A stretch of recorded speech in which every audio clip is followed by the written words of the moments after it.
बात करते हैं। जम्मू कश्मीर के डीडीसी चुनाव में बीजेपी को बड़ी कामयाबी मिली। खासकर जिस तरीके से कश्मीर घाटी में बीजेपी ने प्रदर्शन किया, उसके बड़े राजनीतिक मायने हैं।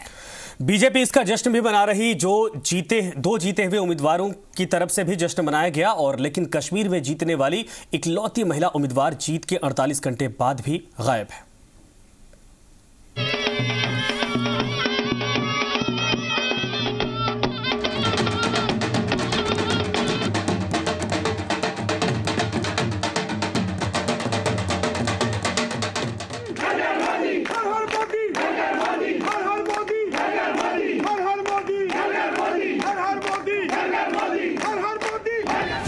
ये एजाज हुसैन है।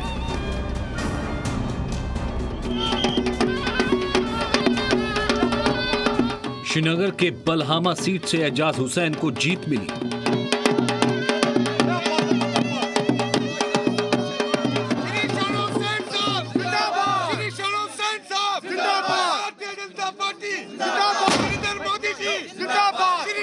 जो पार्टियां कम्युनलवाद फैलाना चाहते थे, ये उनके लिए एक जवाब है।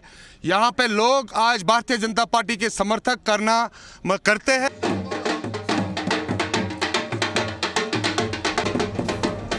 ये राजा एजाज खान है। बांदीपुरा जिले के तुलाल सीट पर राजा एजाज खान को सफलता मिली।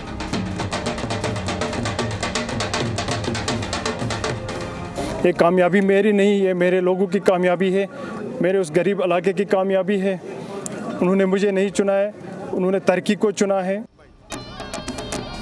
डीडीसी यानी जिला विकास परिषद के चुनाव में बीजेपी ने कश्मीर घाटी में कुल 3 सीटें जीती, लेकिन पहले 2 को तो आपने जश्न मनाते देखा, मीडिया से बात करते देख लिया, लेकिन तीसरी यानी काकपोरा से जीतने वाली मिन्हाल लतीफ को नहीं देखा।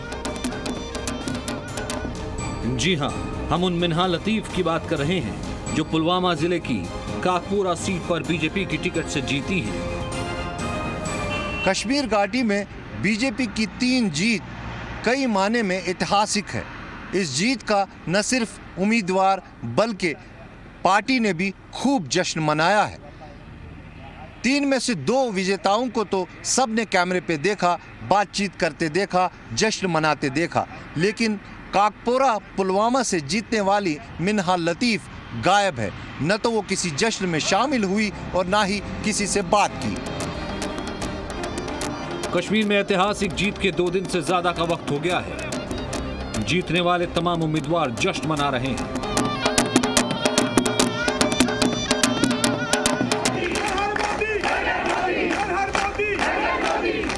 बीजेपी कैंप में तो इस ऐतिहासिक जीत के बाद दोहरा जश्न मनाया जा रहा है।